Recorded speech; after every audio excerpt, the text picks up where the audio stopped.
Buenas noches, bienvenidos a la edición estelar de Costa Rica Noticias de este lunes 11 de enero del 2021.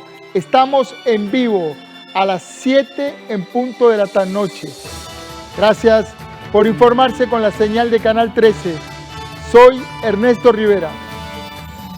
Hoy comenzaron las negociaciones del gobierno con el Fondo Monetario Internacional y eso generó una agenda noticiosa muy intensa. Vamos de inmediato a ver los titulares que preparamos para ustedes. Adelante.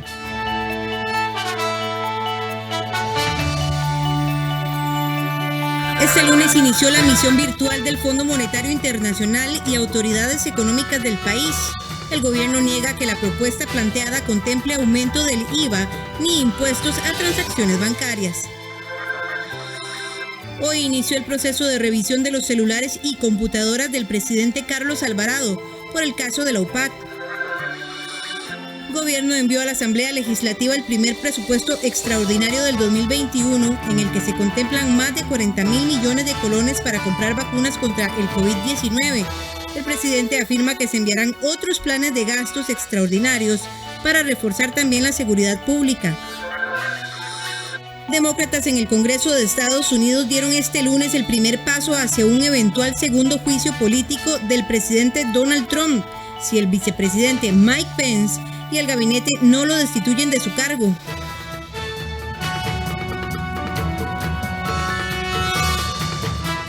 Finalmente, este lunes inició la negociación con el Fondo Monetario Internacional para obtener un empréstito por 1.750 millones de dólares. El trabajo entre gobierno y Fondo Monetario se extenderá por 2 semanas y será en ese momento, solo hasta ese momento, cuando se conozcan los detalles del acuerdo. Sin embargo, este lunes el Ejecutivo destacó que el país se enfocará en la reducción del gasto público mediante el proyecto de ley de empleo público. Hoy nuestra compañera Eisel Chacón Cordero, que ya se encuentra con nosotros aquí en el set, le estuvo dando seguimiento desde muy temprano al tema del inicio de las negociaciones. Buenas noches, Eisel. Buenas noches, don Ernesto. Así es, bueno, un gusto estar con usted primero que nada y con los amigos televidentes. Así es, una negociación que será 100% virtual y completamente privada, como ya usted lo decía hace algunos segundos. Es un trabajo que se va a extender a lo largo de 2 semanas y será hasta que concluyan estas mesas de trabajo cuando se empiecen a conocer los detalles bajo los cuales se negoció este acuerdo con el Fondo Monetario Internacional. En la siguiente nota explicamos un poco cuáles fueron las declaraciones que dieron hoy el presidente de la República, Carlos Alvarado, y también el ministro de Hacienda, Elian Villegas, en torno a estas mesas de negociación con la misión del Fondo Monetario Internacional que arrancaron este lunes. Según lo anunciado, este lunes 11 de enero iniciaron las reuniones virtuales entre la misión del Fondo Monetario Internacional y el Consejo Económico de Costa Rica, integrado por los jerarcas del Banco Central, Hacienda y Planificación. La mesa de trabajo, en la que también estarán integrados miembros del Congreso, academia, organizaciones de la sociedad civil y el sector privado, se extenderán durante las próximas 2 semanas. Dicho acuerdo busca un préstamo para Costa Rica por 1.750 millones de dólares. Sin embargo, para las autoridades también representa lograr un sello de solidez fiscal frente a otros países del mundo. Más importante aún que los mismos recursos a los cuales nos daría derecho que podríamos acceder mediante este acuerdo es el prestigio del Fondo Monetario Internacional en los mercados de financiamiento internacionales y locales. En estos mercados se considera que aquellos países que tienen en vigencia un acuerdo con el Fondo Monetario Internacional son países que tienen una trayectoria macroeconómica y de crecimiento de la deuda adecuada y que por tanto tienen un riesgo que está siendo controlado adecuadamente. Si las negociaciones prosperan, el desembolso de este crédito será en los próximos 3 años. Como cada país que negocia con el Fondo Monetario Internacional, Costa Rica deberá hacer una serie de ajustes que le permitan sanar y respaldar sus finanzas públicas en un mediano y largo plazo. Precisamente el presidente de la República, Carlos Alvarado, dijo este lunes que la mayor reducción en el gasto público se enfocará en el proyecto de ley de empleo público. El Ejecutivo también anunció un decreto que contiene las medidas de control y gasto entre los años 2021 y 2025. En esta propuesta no se considera un aumento al IVA, ni se consideran cambios en lo que en algún momento se habló de algún impuesto a las transacciones, sino que está lo que en ese cuadro, resumen, es lo clave. Hoy lo más importante que con el regreso de la Asamblea Legislativa es el proyecto de empleo público. Una vez concluidas las mesas de trabajo, se darán a conocer los detalles de la negociación mediante una conferencia de prensa. ¿Quiénes son los encargados de estos trabajos de negociación con el Fondo Monetario Internacional? Por parte de Costa Rica está conformado el grupo de trabajo económico, específicamente hablamos del ministro de Hacienda, la ministra de Planificación y el presidente del Banco Central. Por parte del Fondo Monetario Internacional está Manuela Goretti, a la que vamos a ver de inmediato en pantalla. ¿Quién es Manuela Goretti? Pues es una persona que está muy familiarizada con el Fondo Monetario Internacional, ya que tiene 14 años de trabajar para este organismo internacional, específicamente desde el año 2005. Ella actualmente es jefa de división del Departamento del Hemisferio Occidental. Ha estado en otros cargos como subjefe de la División de Departamento de Asia y el Pacífico, también subjefe de la Oficina de Gestión de Riesgos en Washington. Ha sido representante del fondo en Portugal como economista del Departamento de Mercados Emergentes. Estos son algunos de los cargos que ella ha ejercido a lo largo de los últimos 14 años. Precisamente en la página del Fondo Monetario Internacional, Goretti publicó un artículo con fecha del 17 de diciembre del año anterior, donde indica que en el futuro será necesario llevar a cabo la consolidación fiscal para reconstruir la salud financiera de los países más golpeados por la pandemia. Ella asegura que será fundamental un amplio diálogo político y social para elaborar planes graduales, transparentes y sostenibles a mediano plazo.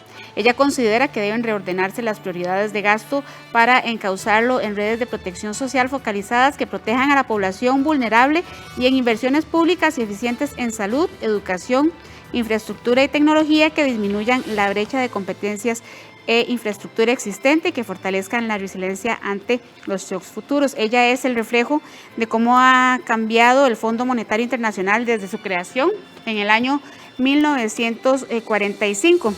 Recordemos que el Fondo Monetario Internacional fue creado después de la Segunda Guerra Mundial con el objetivo de dar estabilidad económica a los países afectados también por la crisis económica que se dio en ese instante. Don Ernesto, usted y yo conversábamos en horas de la tarde precisamente de esto, ¿verdad? De este cambio que ha tenido el Fondo Monetario Internacional en cuanto a su naturaleza ideológica o a su administración a lo largo de los últimos años. Es decir, lo que hablábamos y es un poco lo que está en el trasfondo del malestar y de la oposición al Fondo Monetario Internacional es que tradicionalmente el fondo ha impulsado recetas económicas de ajuste fiscal muy dolorosas en lo social.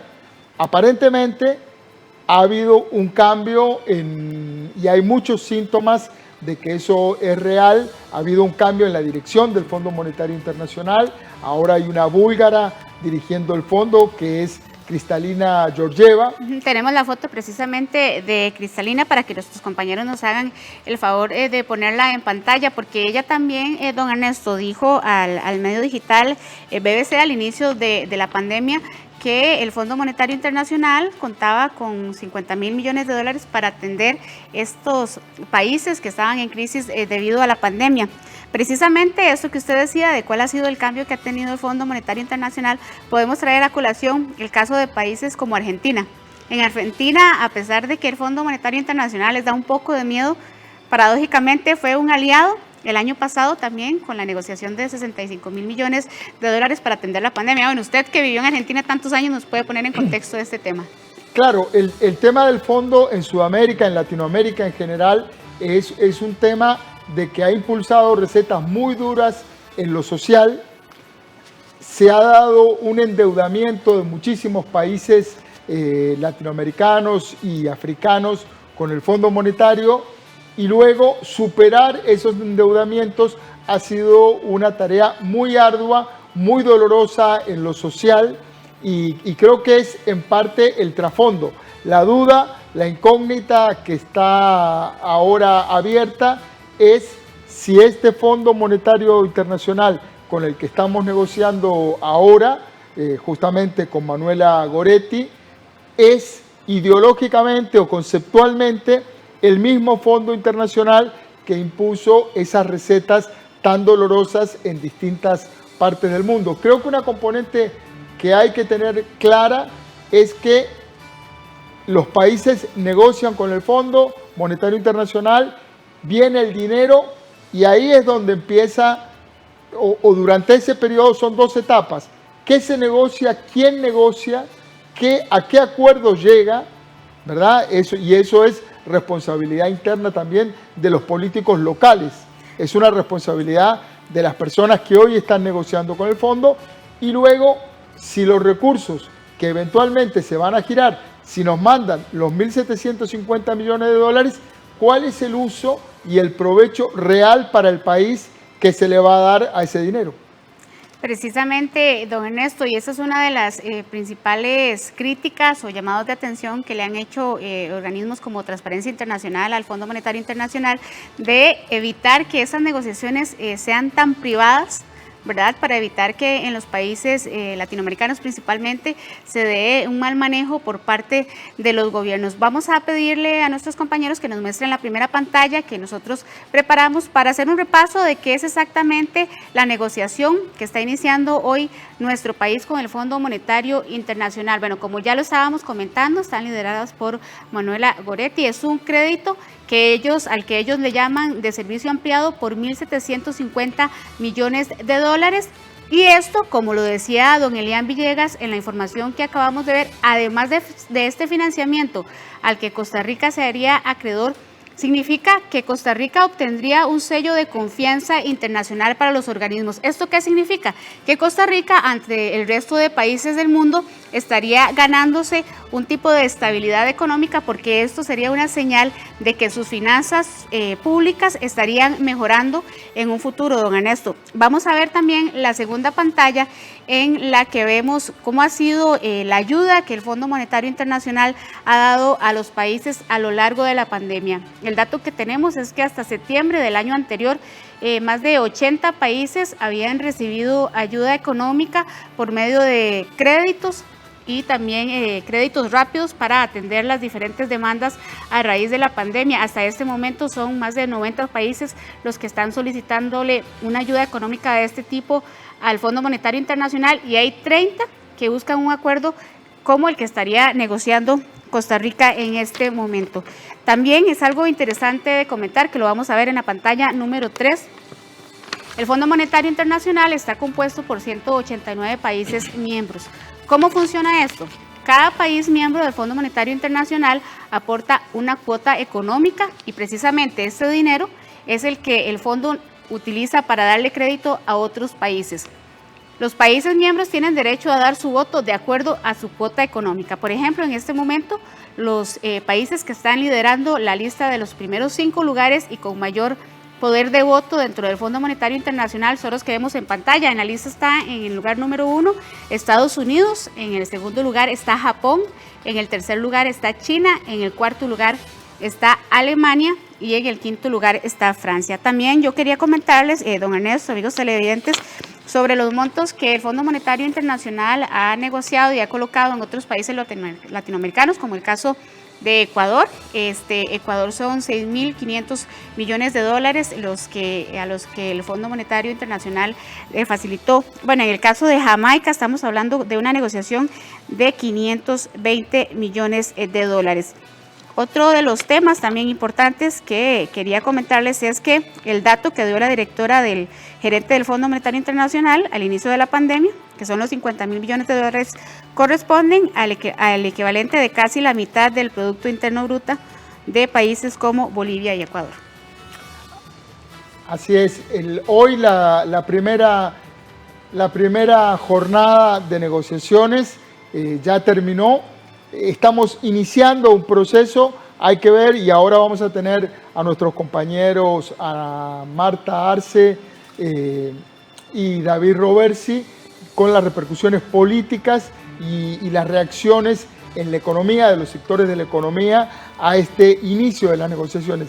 Pero veamos ahora qué es lo que decía el ministro de Hacienda al cierre de esta jornada de negociaciones. Veamos a don Elian Villegas. En los últimos meses ha sido recurrente el tema de reducción del gasto público. Es en ese contexto que el Poder Ejecutivo ha emitido el Decreto Ejecutivo 42.798-H. Mediante este decreto se le ordena a todos los ministerios de gobierno para que procedan a reducir el gasto en algunas partidas específicas. Por ejemplo, remuneraciones eventuales, adquisición de bienes y servicios, suplencias y otras. Con esto se busca que de forma paulatina el gasto público pueda decrecer desde un 16,45% del PIB hasta un 13% del PIB. Esto se logrará en un proceso de alrededor de 4 años. Y es importante la figura del decreto ejecutivo porque eso da la seguridad jurídica de que se estará aplicando en debida forma esta reducción. Es importante considerar que mediante una medida de este tipo, lo que se logra es precisamente completar el ajuste fiscal que el país requiere. En un momento donde los ingresos fiscales han caído, se hace forzoso reducir el gasto público y eso es lo que pretende este decreto ejecutivo 42.798. Tema complejo, mucha información que dar, pero bueno, por hoy esto es lo que tenemos, don Ernesto. Primer round. Así es, Como usted lo decía, nuestros compañeros también tienen reacciones, ¿verdad?, de diferentes sectores de este primer día de negociaciones. Así es, vamos, muchas gracias. Vamos ahora con ellos, pero antes, muchas gracias, Eisel Chacón Cordero. Gracias a usted, Gracias. buenas noches. Vamos ahora, los diputados de oposición aseguran que el inicio de negociaciones del gobierno y el Fondo Monetario Internacional arrancan sin un norte claro. Desde la fracción oficialista dicen que hay claridad y transparencia en todo lo que se negociará en busca de este crédito. Vamos ahora con David Roversi, quien está en la Asamblea Legislativa y nos tiene los detalles de esta información. Adelante, David, buenas noches. Buenas noches, Ernesto, y buenas noches a todos los que nos siguen a través de Costa Rica Noticias. Como usted lo menciona, acá en la Asamblea Legislativa, en lo que fue el retorno de labores de los diputados y diputadas luego de las vacaciones de fin y principio de año, pues los mismos han mostrado disgusto, han dicho que ha sido muy desordenado la manera en que el gobierno ha empezado esta negociación amplia que explicaba anteriormente Eisel, y que bueno, tienen muchísima preocupación por la manera en que se ha venido tratando a lo largo de estas últimas semanas lo que es este arranque con la negociación del Fondo Monetario Internacional. Muchas contradicciones, aseguran los diputados, que se han dado entre los mismos personeros del Estado y que bueno, eso realmente les genera muchísimas dudas de lo que se está tratando en lo que es esta negociación, que como sabemos y como ustedes decían, será hasta en 15 días cuando ya finalmente se dé todo lo que es los detalles de la negociación. Pero vamos a ver qué es lo que dicen algunos de los legisladores acá en el Congreso sobre este arranque de negociaciones entre el Estado y el Fondo Monetario Internacional. Bueno, en realidad pues muy preocupado porque tanto así como ustedes, nosotros no tenemos claro cuál es la posición del gobierno, no tenemos la propuesta oficial que le llevaron al Fondo Monetario. Y con esta certidumbre, que una cosa dicen las ministras, la rectora del sector económico, la ministra de la presidencia, el ministro de Hacienda dice otra cosa, entonces en realidad no tenemos claro cuál es la posición. Es que sí hay una ausencia de arquitectura fiscal, de arquitectura financiera en la propuesta que está impulsando el gobierno de la República ante el Fondo Monetario Internacional. Negociación que se supone que inició hoy, pero que esta Asamblea Legislativa y el resto del país sigue sin tener clara la hoja de ruta, toda vez que hoy el gobierno dice una cosa y al día siguiente dice otra, y al día siguiente hace otra. Y es que esta poca claridad que mencionan algunos legisladores acá en el Congreso también ha sido repercutida o ha repercutido también en algunos otros diputados de oposición que aseguran que sí tiene que darse lo que es esta negociación. Sin embargo, también están esperando respuestas prontas por parte del gobierno. Ellos aseguran que a lo largo de estos días han venido mostrando con total transparencia lo que son los proyectos que se van a estar dando a lo largo de estas sesiones extraordinarias y que pues tienen el norte, según ellos, muy claro de que todo esto es para lograr una negociación firme, una negociación que esté equilibrada en tema económico y social con el Fondo Monetario Internacional. Veamos parte de lo que dicen también entonces los representantes de la fracción del Partido de Acción Ciudadana y también algunos diputados independientes. No, ese 0.4% se compone por renta global más el impuesto a las casas de lujo. En aquella conversación que habíamos tenido con las jefaturas de fracción, se habló de que faltaba ese 0.4 porque faltaba determinar cuáles eran las acciones que sí podían cumplir con ese porcentaje. Ahí fue cuando se mencionó IVA como un proyecto que ya se descartó, o se mencionó transacciones que también se descartó, pero está claro. O sea, nosotros no podemos perder esa negociación con el Fondo Monetario porque si no estaríamos muy cerca de un default, y desde la Asamblea Legislativa tenemos que apoyar con los proyectos que se necesiten, ¿verdad? Como es empleo público, como es exoneraciones del salario escolar, todo ese compendio de proyectos que tenemos que aprobar, pero sí creo que urge que nos informen en 1 o 2 días cómo va un avance. Bueno, decirles que también con relación a lo que decía doña Zoila Rosa Bolio, diputada independiente, acá al puro final, de que se va a estar dando o que ellos están solicitando que hayan avances en los próximos días. También la ministra de la Presidencia, Yanina Dinarte, estuvo hoy acá presente para otros temas que hablaremos todavía más adelante en Costa Rica Noticias, pero ella dice que ha sido totalmente transparente, que han sido muy claros y que igual cualquier duda que se tenga por parte de los legisladores van a estar siendo aclaradas, eso sí, respetando pues el fondo de lo que es esta negociación, don Ernesto. Así es, David, es un escenario muy complejo porque tienen que mantener la confidencialidad, ese es el estilo que se ha manejado siempre en las negociaciones bilaterales entre los países y el Fondo Monetario Internacional, pero a la vez el gobierno tiene que cuidar el patio interno porque muchos de estos acuerdos a los que va a llegar con el Fondo Monetario Internacional requieren luego de una aprobación en el Congreso. Entonces, esa figura que usted acaba de nombrar, la figura de la ministra de la Presidencia, de Yanina Dinarte, se va a volver una figura clave en estos 15 días como un ministro de enlace entre lo que esté pasando en el Ejecutivo con el Fondo Monetario y la información y la claridad que le pueda llegar a la Asamblea, al Congreso, a las diferentes fracciones. Vamos a ver si logra sacar esa tarea la ministra Dinarte. Es una tarea compleja porque además hay otro factor y es que la campaña política, este es un año preelectoral, ya está instalada en la escena política nacional y en la Asamblea Legislativa tiene un eco muy fuerte. Hay vientos cruzados.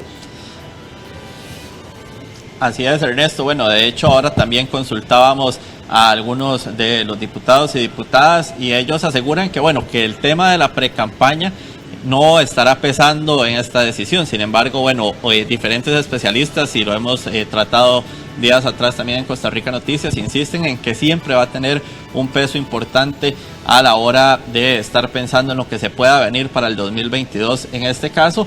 Y bueno, es una parte que empezaremos a ver si realmente los diputados no tienen ese pesar de votar lo que tengan que votar según cada uno y los criterios, pero podría ser algo que complique todavía más esta situación, porque si realmente hoy a la gran mayoría, por no decir a todos de la oposición, pues los vimos muy preocupados al no saber ni siquiera qué es lo que va a llegar acá al plenario legislativo para saber si se da o no se da este crédito de 1.750 millones de dólares que está buscando pues el gobierno de Costa Rica para equilibrar las finanzas de nuestro país, evidentemente golpeadas todavía aún más por el tema de la pandemia.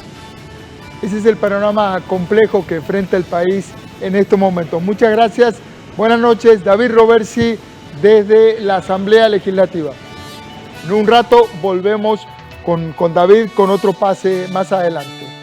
Diferentes sectores también reaccionaron hoy al inicio de las negociaciones entre el gobierno y el Fondo Monetario Internacional. Vamos a ver, la mayoría de ellos, de los empresarios, están de acuerdo con que se inicie este proceso, pero piden, eso sí, que en las medidas que se negocien no contemplen más impuestos. La periodista Ana Marta Arce nos trae las reacciones en la economía, en las finanzas, en el sector empresarial y sindical. Así es, muy buenas noches, don Ernesto y amigos televidentes. Tal y como ya usted lo adelantó, esta tarde conversamos con representantes de diferentes cámaras, sindicatos, así también como algunos empresarios. ¿Cuál es la posición que ellos mantienen? La mayoría de ellos, con excepción de la ANEP, afirman que pues esta negociación es urgente para el país debido a la situación económica que enfrenta Costa Rica. Sin embargo, ninguno de ellos está de acuerdo que dentro de esta negociación pueda mediar algún tipo de impuesto para los ciudadanos. Veamos parte de las declaraciones que nos dieron.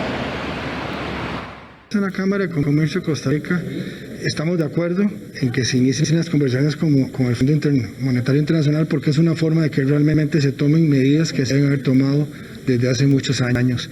Pero eso sí, hemos sido claros en no más impuestos. Más impuestos en este momento es ir contra el clamor de las familias costarricenses desde que ya iba muy alta, que nos complica mucho el pan nuestro cada día. Sugerencia fundamental, establezca la renta mundial. La renta mundial que también está recomendada por este tipo de organismos financieros internacionales. Sugerencia fundamental, pídale un impuesto solidario, aunque fuera transitorio, a la zona. Ahí hay recursos frescos que nunca han sido tocados y no habría que golpear ni a las deterioradas condiciones de vida de la clase, mucho menos a la de los sectores populares que ya no han impuestos. Desde la Cámara de Industria nos hemos manifestado a favor de la Ley de Empleo Público e igualmente hemos apoyado dentro del proceso de diálogo multisectorial la propuesta de renta global.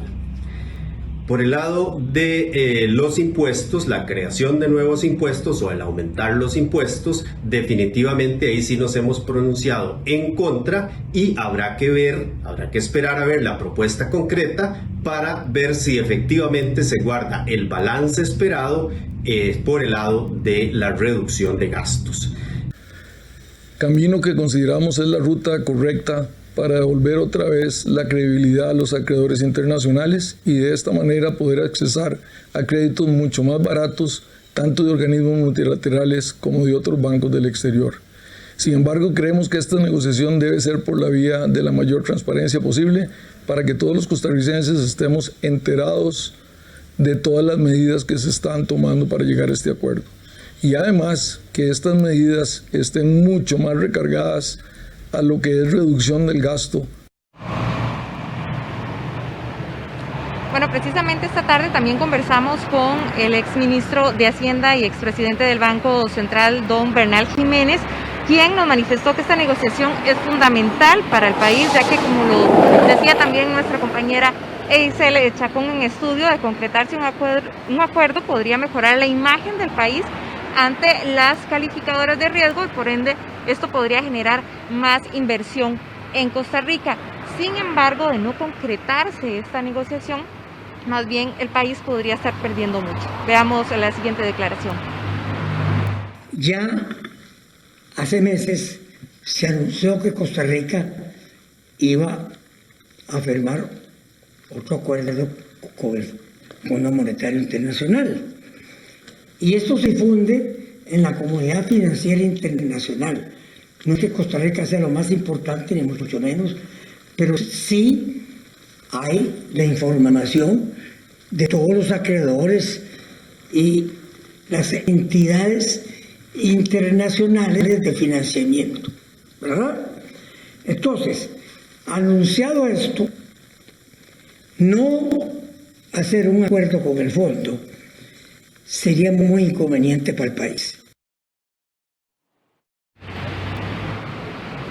Bernal Jiménez, expresidente del Banco Central, afirmó que pese a que esta es una buena alternativa para mejorar las condiciones financieras del país, él ve poco preparado al gobierno para asumir este reto y el proceso de negociación que precisamente inició este lunes. Sobre todo en lo que falta para llegar a los 4 puntos, pero espero que el ministro de Hacienda y el presidente del Banco Central, los dos gobernadores, titular y suplente, estén presentando hoy un programa consistente. Como costarricense deseo eso. Como economista los veo muy dubitativos. Don Ernesto y amigos televidentes, la información que tenemos de momento, no sé si usted tiene alguna consulta al respecto. No, creo que todos los costarricenses tienen muchas consultas al respecto, pero vamos a tener que dejar que el proceso avance. Hay muchos interrogantes planteados, las dudas de don Bernal son compartidas por otros economistas. Este proceso va a ir avanzando a lo largo de estos 15 días y vamos a estar cubriéndolo muy de cerca. Así que muchísimas gracias por la información, nuestra compañera Ana Marta Arce. Buenas noches. Gracias, Ana. Vamos ahora a una primera pausa comercial y enseguida regresamos con más información.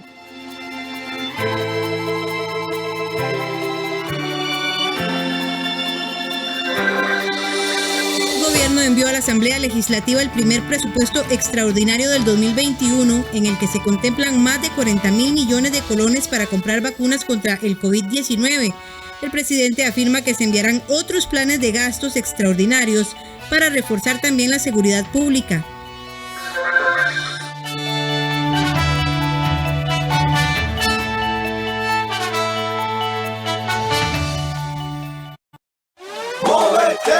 Tus sueños no se pausan. CONAPE se mueve con vos. Por eso te presta para que estudies tu posgrado en Costa Rica o en otro país. Solicita hoy mismo tu préstamo en línea. CONAPE. Un equipo de televisión peruana, unos científicos y militares se adentran en la zona peruana del continente de hielo. Usted podrá conocer parte de la travesía, el arduo trabajo de investigación que realizan nuestros expedicionarios, pero a la vez dar una mirada de cerca al continente blanco. Antártida, alerta roja. Los jueves a las 10 de la noche, con repetición los domingos a las 10 de la mañana. Aquí en 13, Costa Rica Televisión. Continuamos con las historias latinoamericanas en Secuelas de la Cuarentena en nuestro espacio Cine en Cortos. El jueves 14 de enero a las 9 de la noche. Aquí en 13, Costa Rica Televisión. Un niño que soñaba con las estrellas. Y un hombre que con su inteligencia lo logró.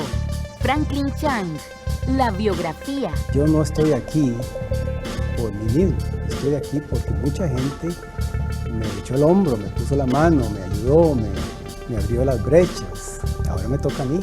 De lunes 11 al viernes 15 de enero a las 6 de la tarde y el lunes 18 a la misma hora, aquí en 13, Costa Rica Televisión. Te invita UNED.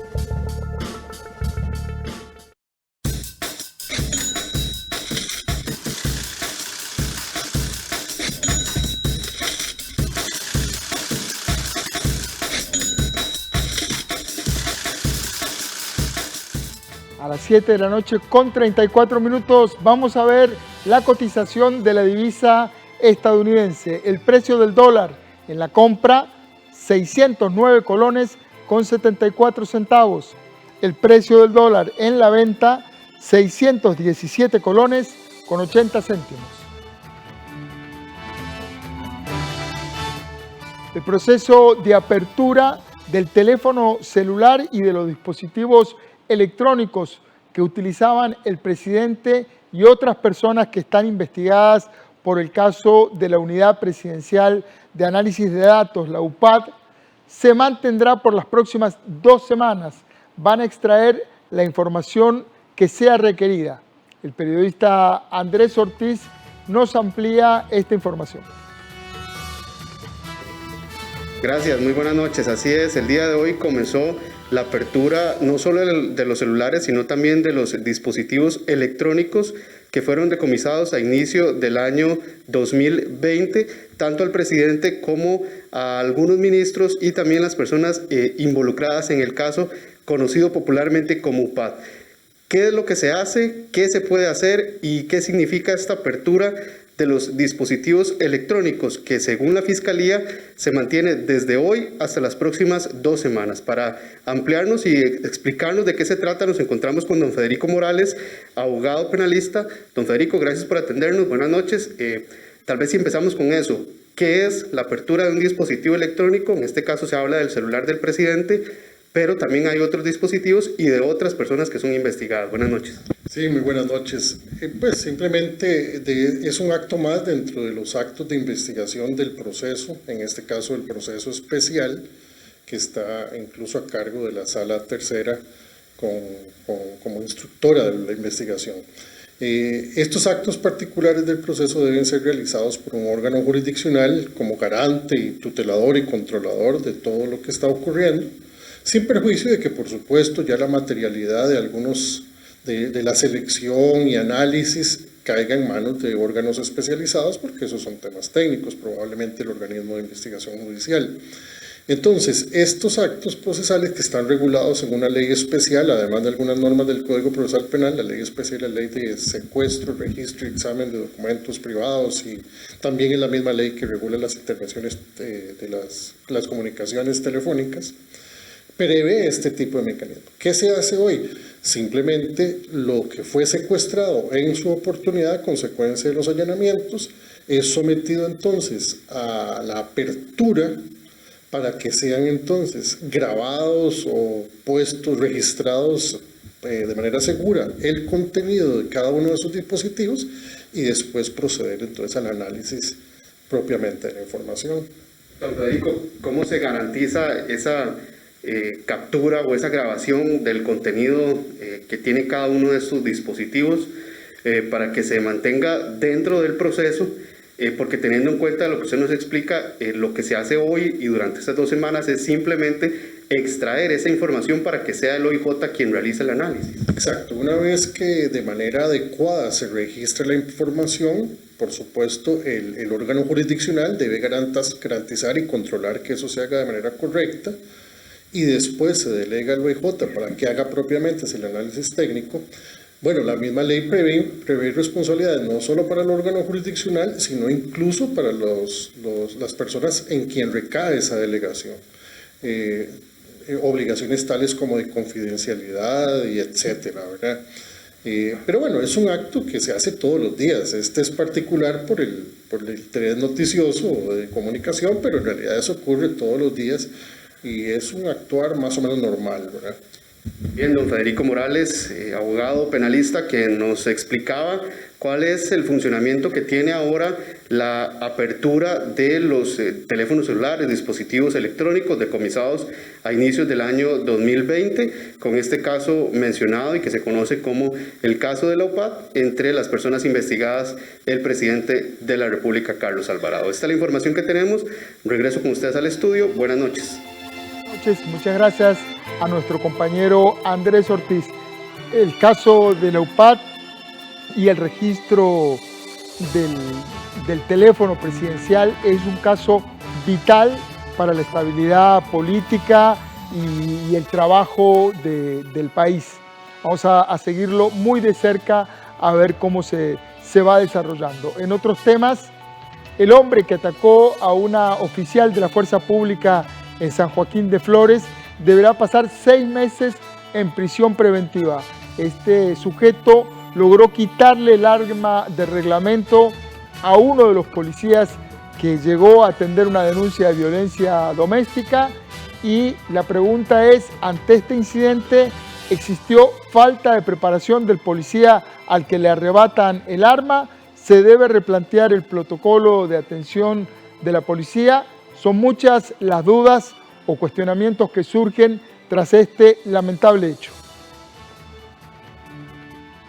En el último reporte del Ministerio de Seguridad indicaron que la oficial Kimberly Suárez, quien recibió un disparo en su cabeza el sábado anterior en San Joaquín de Flores, cuando atendía un reporte de violencia intrafamiliar, se encuentra estable pero delicada.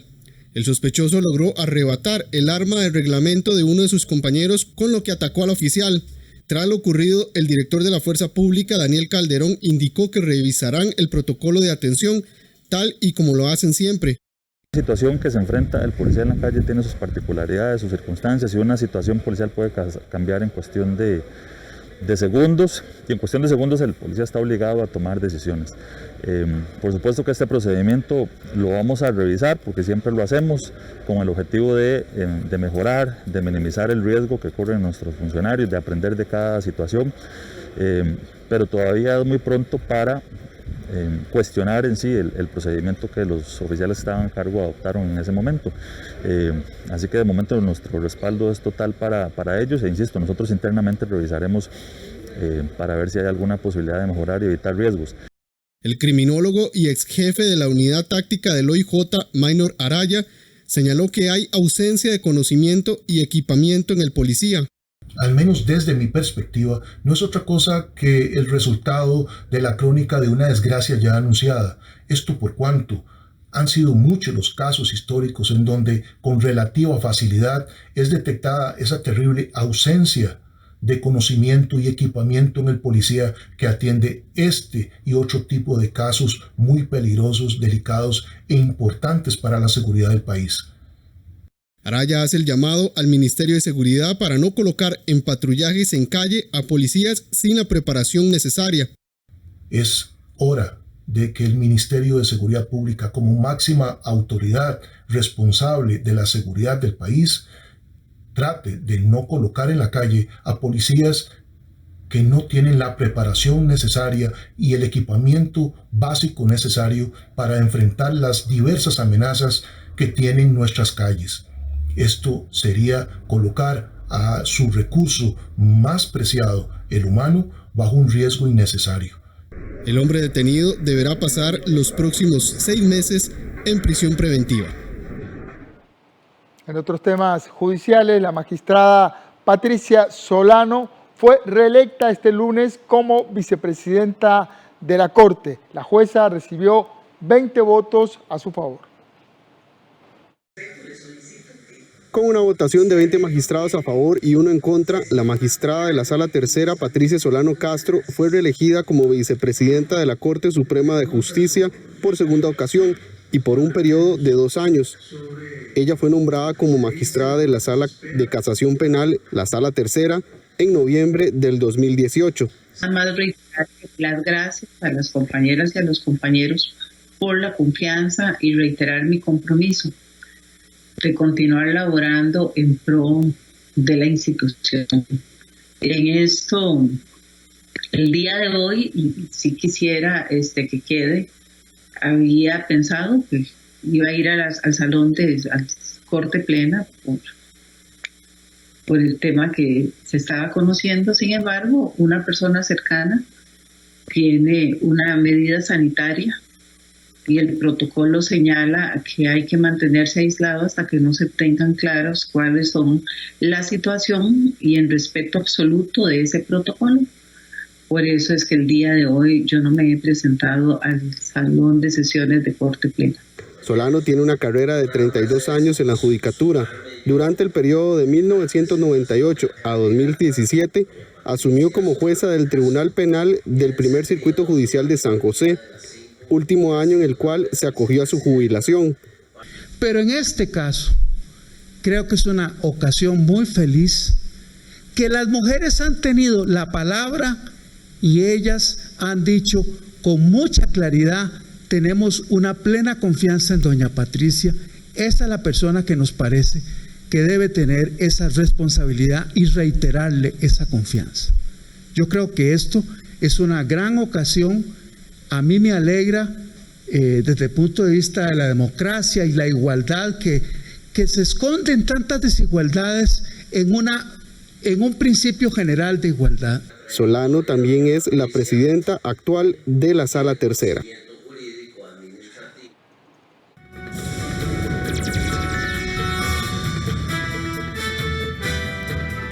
Y vamos ahora a los deportes.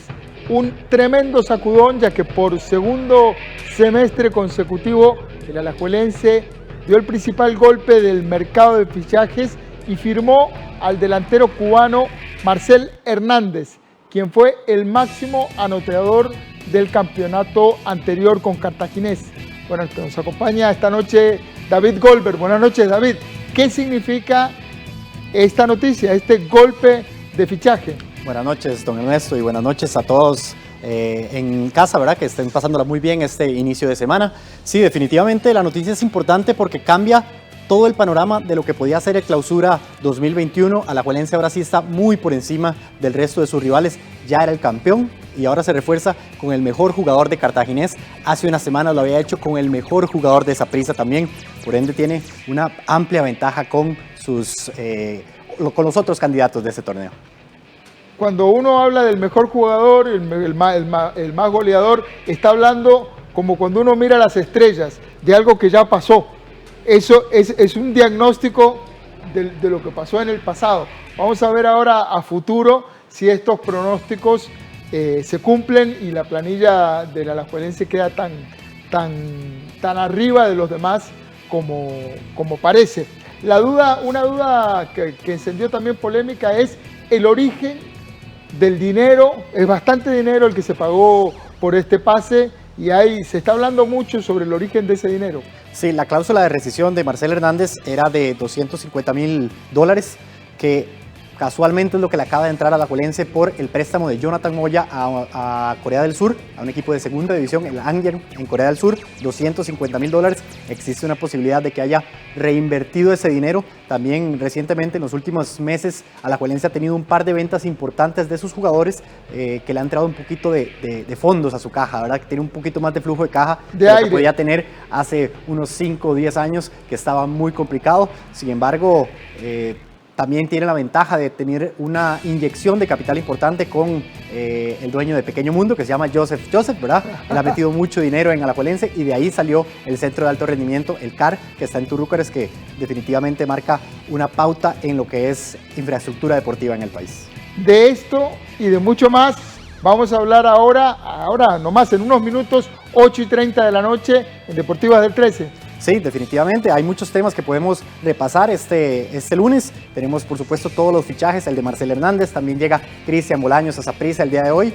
Entonces, es importante que se sigan con nosotros este noticiero, ¿verdad? A las 8:30 de la noche tenemos toda esa información de los fichajes. También tenemos información internacional de la NBA, de la Fórmula 1, que están complicando algunas de sus competencias por la COVID-19, algo que está pasando, por supuesto, en todo el mundo y que nosotros tampoco estamos exentos a eso.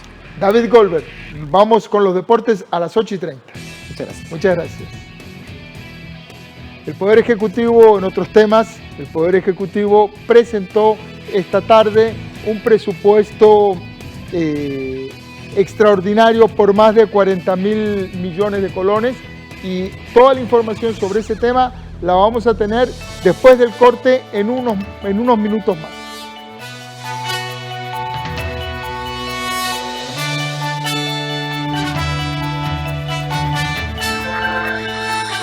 Demócratas en el Congreso de Estados Unidos dieron este lunes el primer paso hacia un eventual segundo juicio político del presidente Donald Trump, si el vicepresidente Mike Pence y el gabinete no lo destituyen de su cargo.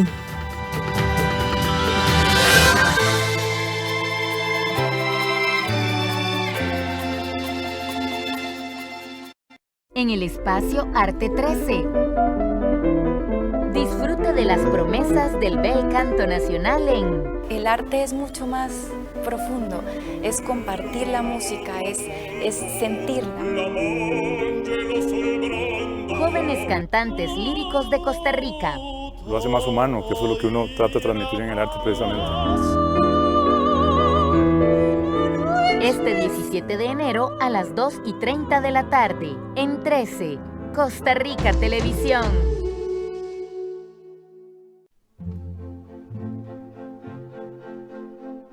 ¿Qué pasaría si el diccionario de la Real Academia viniera a Costa Rica? Necesito unas buenas vacaciones. ¡Ah! ¡Ya sé! Me voy de paseo para Costa Rica. Hermosas playas, gente simpática y sobre todo, se habla perfecto castellano. A 2 rojos, promo de chifrijo y chiliguaro. Ricas las chuchiletas. Buenas tardes. ¿Le gustaría al señor comerse un gallo pinto? Buenas, caballero. Le traigo un yodo. ¡Ay! Creo que no entiendo nada. Para que vos sí entendás, tenés que ver ¡Dicho en buen tico! todos los martes en Café Nacional por 13, Costa Rica Televisión. La historia de dos mujeres colombianas de diferentes épocas, pero con varias similitudes en sus vidas. Profesoras, viudas, con hijos desaparecidos y desplazadas a causa de la violencia centenaria en nuestros territorios. Nosotros estamos hechos de historias, de historia. Yo con mi general siempre sueño, cuando estoy despierta o cuando estoy dormida. La Loca Margarita, una serie de parte de la historia de Colombia. Estreno el sábado 16 de enero a las 7:30 de la noche, aquí en 13, Costa Rica Televisión. La pobreza y la exclusión social llevan décadas alimentando a algunos de los más crueles grupos criminales. A esos muchachos que andan buscando sentirse parte de algo, las maras les brindan una oportunidad que habrán de pagar con sufrimiento y sangre. Los tatuajes con los que expresan su pertenencia simbolizan el vínculo indestructible que les une a las maras. RT Reporta, 10:30 de la noche, por 13, Costa Rica Televisión. ¿Tenés alguna consulta, comentario o reclamo sobre nuestros servicios? Sinar te escucha. Ponete en contacto con la Contraloría de Servicios porque con tus críticas, vos ayudás a mejorar la programación, las producciones y la calidad de la señal que recibís de nuestros medios. Comunicate vía correo electrónico, por teléfono o a través de la página web. Contraloría de Servicios, un contacto directo entre el Sinar y vos.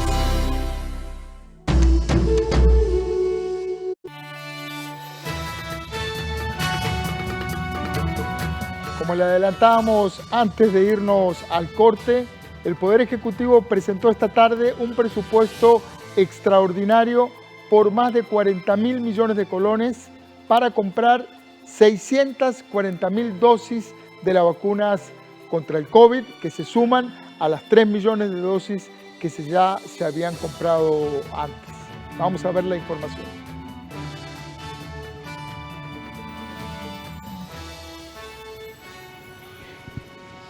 Así es, Ernesto, como usted lo decía y como les decía también en el pase anterior, Yanina Dinarte, ministra de la Presidencia, estuvo hoy acá en la Asamblea Legislativa para entregar lo que fue este presupuesto junto a otros proyectos de ley que van a estar trabajándose de mano a todo lo que tiene que ver con la reactivación económica de nuestro país. Pero bueno, en primera instancia, este fue el primer presupuesto extraordinario que se presentó para lo que es el tema de la vacunación contra la COVID-19. Vamos a ver una nota que preparó nuestra compañera Melanie Corrales sobre este tema. Los diputados regresaron este lunes de sus vacaciones y en el gobierno no dejaron pasar la oportunidad de presentar de inmediato una lista de proyectos de ley para las sesiones en este 2021. Según el presidente de la República, Carlos Alvarado, a la Asamblea Legislativa llegarán 3 presupuestos extraordinarios para reforzar principalmente la salud y seguridad. El primero, que se presentó este lunes, incluye 40.500 millones de colones para comprar vacunas contra la COVID-19. Presentaremos también esta semana un presupuesto que tiene que ver con mejoras en el presupuesto de seguridad pública. El presupuesto de seguridad pública fue muy afectado con la materia con la forma en que se hicieron los recortes y queremos respaldar tanto a seguridad pública como a salud. Y llegará eventualmente otro proyecto de presupuesto extraordinario que arregla varias de las cosas en cómo quedó el presupuesto para este año, pero aprobado el año pasado. En la presidencia insisten en la necesidad de aprobar el proyecto de ley para reformar el empleo público, la creación del fondo de avales que otorgaría créditos a las empresas afectadas por la pandemia, así como el proyecto de ley para la reducción de jornadas. Empleo público, como dijimos, es importante. El tema de reducción de jornadas que está en el Congreso es uno que debe avanzar con prontitud.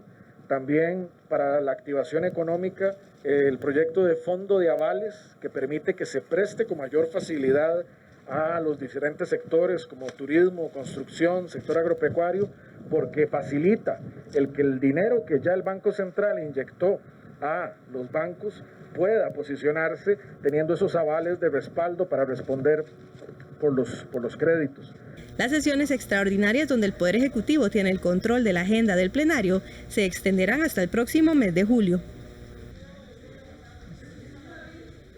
Como lo explicaba Melanie y también por palabras del presidente de la República, Carlos Alvarado, pues son más de 40.000 millones de colones que se estarán invirtiendo en lo que es la compra de vacunas para la COVID-19. Así también lo confirmó esta tarde acá a las cámaras de Costa Rica Noticias la ministra de la Presidencia, Yanina Dinarte. Son 40.500 millones, es importante para iniciar el proceso en la comisión. Sabemos que hay una gran necesidad del país para poder avanzar también en la reactivación económica, que podamos a su vez avanzar con esta campaña de vacunación. Así que traemos a esta Asamblea Legislativa en el primer día de sesiones el proyecto para que pueda ser conocido y confiamos que pueda avanzar muy rápidamente para iniciar ese proceso según la programación prevista por las autoridades competentes. Bueno, y los diputados del Partido de Acción Ciudadana fueron claros también en que esto ya se había hablado con algunos legisladores de previo. Eso sí, algunos de los diputados dicen que quieren cuentas claras y que no van a firmar un cheque en blanco para lo que es la compra de estas vacunas. Sí, se les comunicó a las jefaturas de fracción la semana pasada que se iba a presentar este presupuesto extraordinario. Es seguir, ya los acuerdos con Pfizer estaban establecidos, es seguir, digamos, aportando los recursos necesarios para poder cumplir con esas compras de vacunas, que yo creo que nadie podrá estar en contra de que el país finalmente pueda vacunarse y salir de esa situación. El tema de las vacunas nos tienen que dar la información precisa, comprobable, certificada de que el costo es lo que dijeron que es. Y eso es en función de que nosotros aprobamos un endeudamiento, un derecho a endeudamiento de ejecutar recursos públicos para un fin en específico. Entonces necesitamos saber cuántas vacunas van a llegar, si ya va incluido todo el flete y si están totalmente cubiertas todos los costos específicos de la compra. Necesitamos certeza porque no vamos a firmar cheques en blanco sobre ese particular. Antes de regresar con ustedes al set principal, donde hay más información en Costa Rica Noticias, decirles nada más que la ministra de la Presidencia nos dijo que en el transcurso de esta semana podría estar llegando el presupuesto extraordinario para el tema de seguridad, como lo mencionaba anteriormente el presidente de la República, Carlos Alvarado. Con esta información vamos a volver con usted, Ernesto, que tiene más. Muchísimas gracias a nuestro compañero David Roversi desde la Asamblea Legislativa.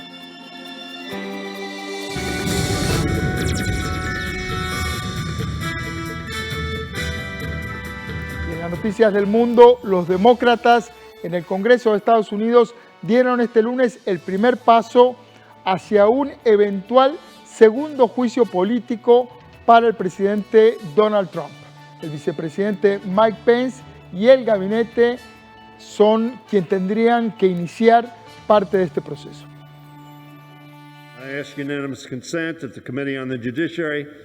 Los demócratas en el Congreso de Estados Unidos presentaron el lunes una acusación contra Donald Trump, primer paso hacia el inicio de un juicio político contra el presidente. La resolución presentada pide al vicepresidente Mike Pence que invoque la enmienda número 25 de la Constitución, que permite destituir a un presidente que se considere no apto para el cargo. Como era de esperar, los republicanos bloquearon una votación inmediata sobre el tema y los demócratas presentaron entonces un artículo de acusación contra Trump por incitación a la insurrección, por su papel en la toma del Capitolio el miércoles pasado por parte de sus partidarios. Este primer acto hacia el inicio de un nuevo juicio político al mandatario republicano tiene lugar cuando faltan apenas 9 días para que Trump abandone la Casa Blanca y el demócrata Joe Biden jure como presidente número 46 de Estados Unidos.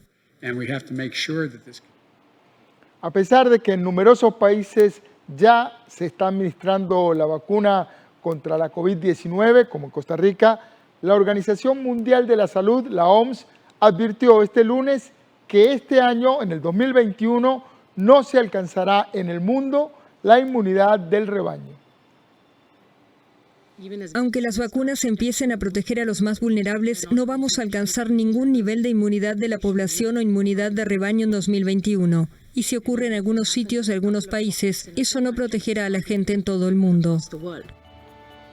Y a las 8 en punto de la noche llegamos por hoy al final de esta edición estelar de Costa Rica Noticias. Gracias por informarse con nosotros. Trabajamos para entregarle noticias con balance y contexto. En unos minutos voy a conversar con Lenina Hernández del Sindicato de Enfermería. Vamos a hablar sobre la situación que se está viviendo en hospitales y en EVAIS durante la pandemia. No se vaya, quédese en la señal de Canal 13. Ya volvemos.